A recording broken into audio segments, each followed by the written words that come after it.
Welcome to r/Payback. I've always been a sucker for animals.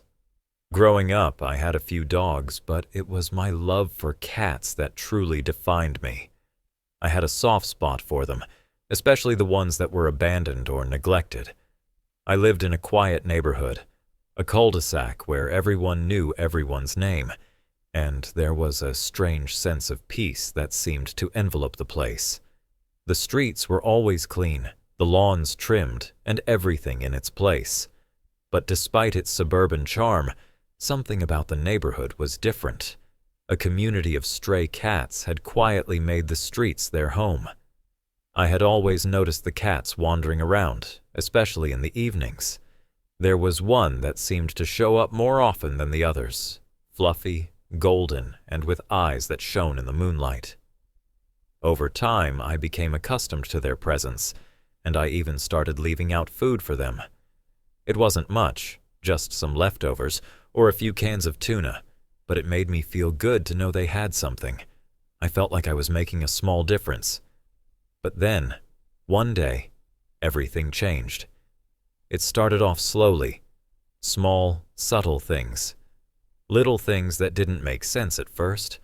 But as I watched, I realized something terrible was happening to the cats in our neighborhood. Something dark was brewing, and I wasn't going to let it go unpunished. Her name was Karen.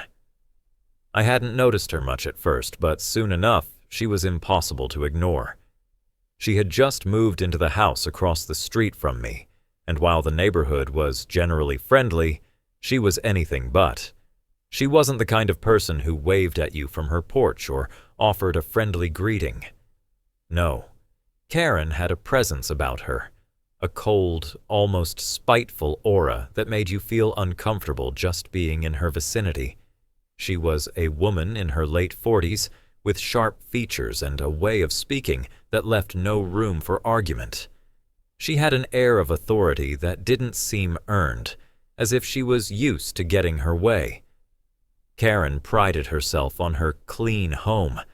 Nothing out of place, nothing to disrupt the facade of perfection she put up. And as I got to know her better, it became increasingly clear that her perfect world didn't include animals. She had no tolerance for the stray cats I'd grown so fond of, and she made it abundantly clear by complaining about them loudly to anyone who would listen. "They're a nuisance," she'd say.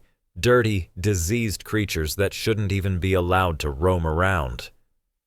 I didn't pay much attention to her at first, but as I observed her from a distance, something inside me told me that this woman's hatred for the strays ran deeper than mere dislike. It was personal, and I had a sinking feeling that the cats were about to pay the price for it. At first, it was just small things that didn't seem important enough to investigate. I'd come home from work and find one of the food bowls I'd left out for the cats knocked over. Then, there were the occasional disappearances of some of the more regular strays, cats I'd gotten used to seeing in the neighborhood. It wasn't alarming at first. Cats come and go, after all. But something felt wrong. I began to notice a pattern.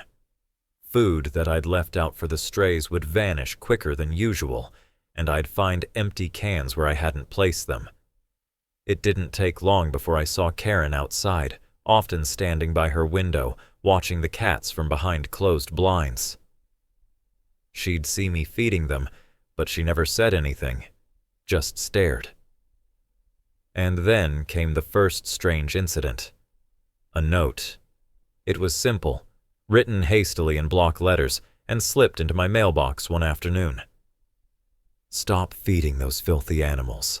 They're ruining everything." That was when my suspicions started to grow. At first, I thought maybe it was a misunderstanding, a neighbor just upset by the cats. But as time went on, the signs grew more apparent. One evening, I caught her outside, standing by the edge of her yard, spraying something from a bottle. She didn't see me, but I could see the telltale signs of water and a faint, suspicious smell coming from where she'd been. I immediately suspected it was some kind of repellent, but I still didn't have enough proof to confront her. The cats were disappearing more often now, and I couldn't shake the feeling that something sinister was at play. The tension was building. I needed to know what was really happening, and if I was right about Karen, I wasn't about to let it slide. It was a late afternoon when I first heard the unmistakable cry of a cat, the kind of sound that sends a shiver down your spine. I rushed outside, heart pounding in my chest, fearing the worst. And there, just a few houses down, I saw it. Fluffy, one of the neighborhood's most frequent visitors, was writhing on the ground, her fur matted with something dark and sticky. She was in agony, her tiny body jerking with each twitch. I ran toward her, calling her name, but before I could reach her, Karen stepped out of her house, casually walking toward the scene as if nothing was wrong. Fluffy's eyes locked with mine, pleading for help, but Karen was already making her way over to the driveway.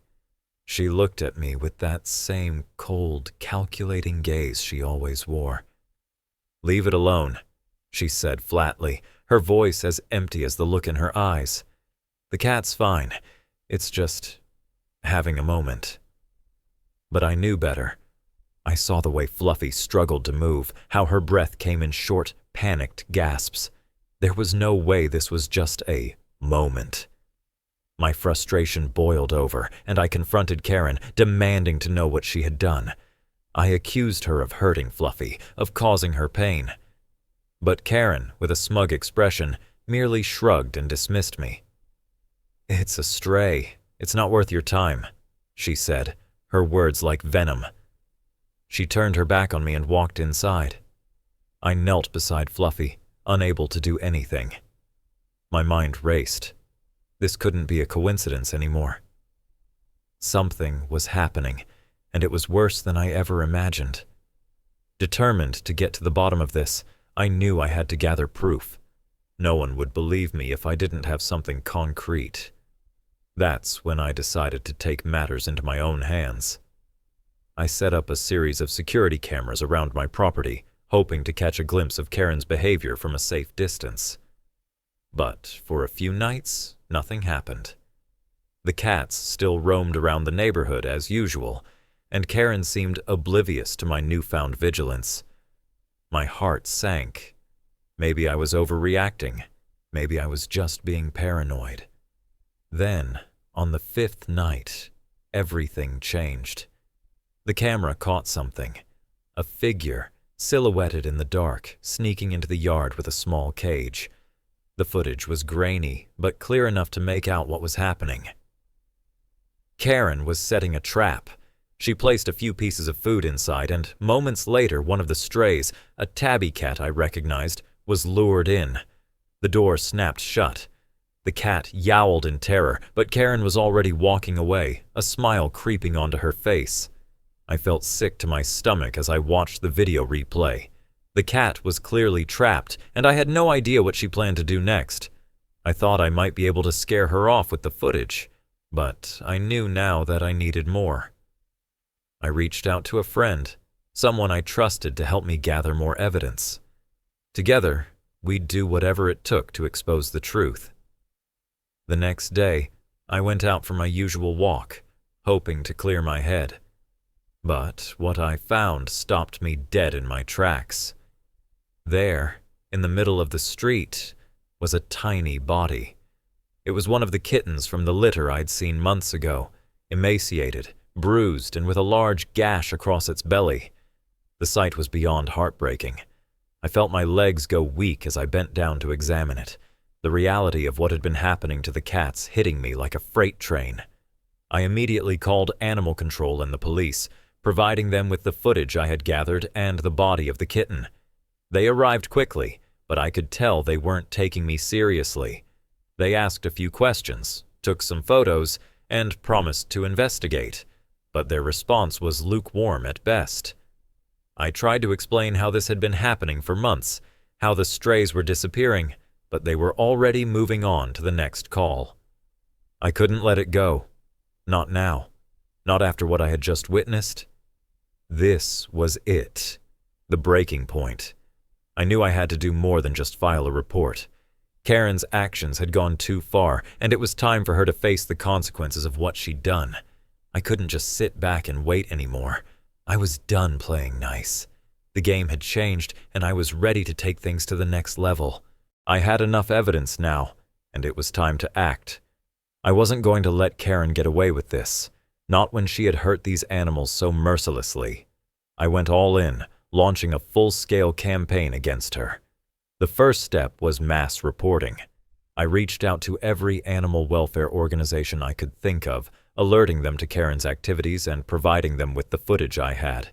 I made sure to post on local forums and neighborhood Facebook pages, warning others about what Karen was doing.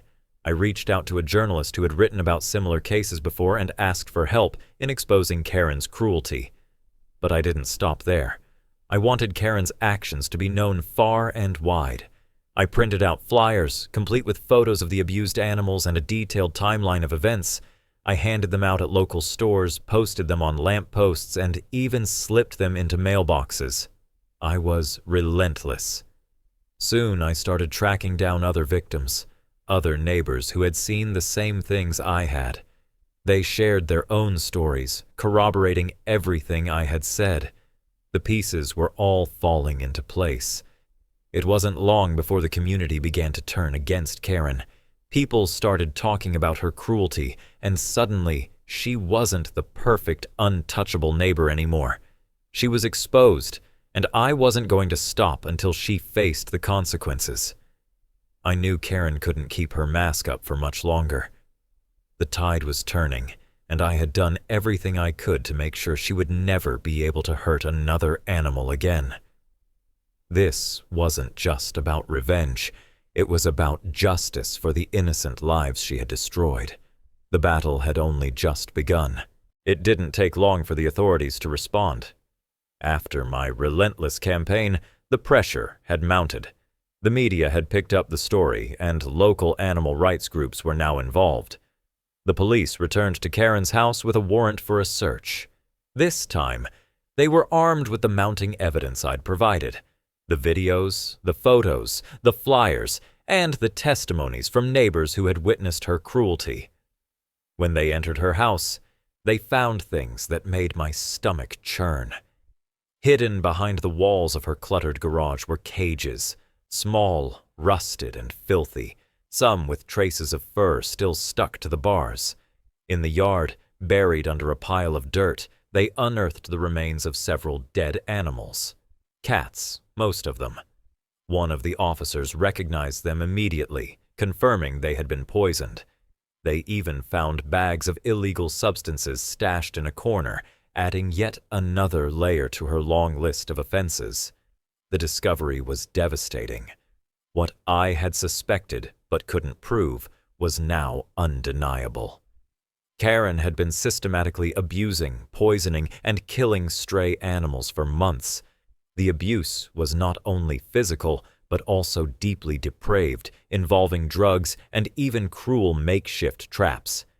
The authorities arrested her immediately, and it was clear the charges were severe. Multiple felony charges stacked up against her: animal cruelty, possession of illegal substances, and even homicide charges for the animals she had killed. The community, once passive or unaware, was now in an uproar. People who had once been friendly with her now expressed horror. She was a pariah. The local media covered the story extensively, and her name was tarnished forever. It felt like justice had been served, but it was only the beginning. With Karen arrested and the strays no longer in harm's way, the community began to heal. Local animal rights groups stepped in to adopt the surviving cats. They set up a TNR, Trap, Neuter, Return program to make sure that future generations of strays would be cared for and not subjected to the same horrors. The program was a success, and the cats that once roamed the streets were now living happier, healthier lives, with proper care and medical attention.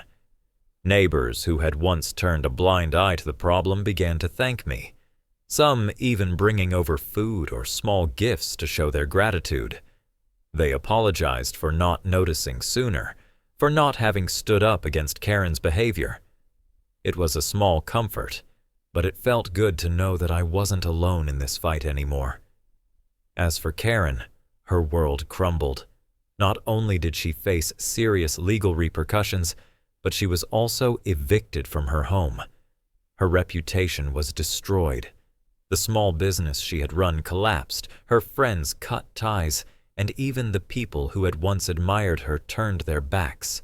It was the ultimate price to pay for the harm she had caused. The entire neighborhood was united in their disdain for her, and while it was bitterly satisfying to see her lose everything, I knew this was the kind of person who had it coming. The community had been torn apart by her actions, but now it felt like we were beginning to piece it back together. The animals were safe, the strays were cared for, and we had all learned a valuable lesson in standing up for what's right. As I sat back and reflected on everything that had happened, I couldn't help but feel a mix of emotions.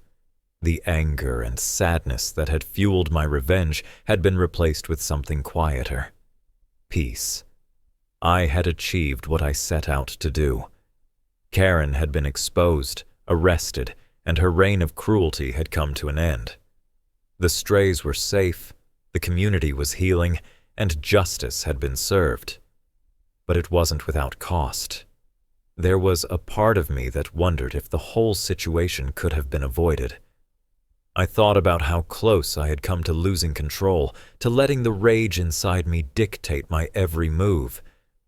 But then I reminded myself, sometimes the world needs a little push in the right direction. Sometimes you have to fight back, even if it's uncomfortable.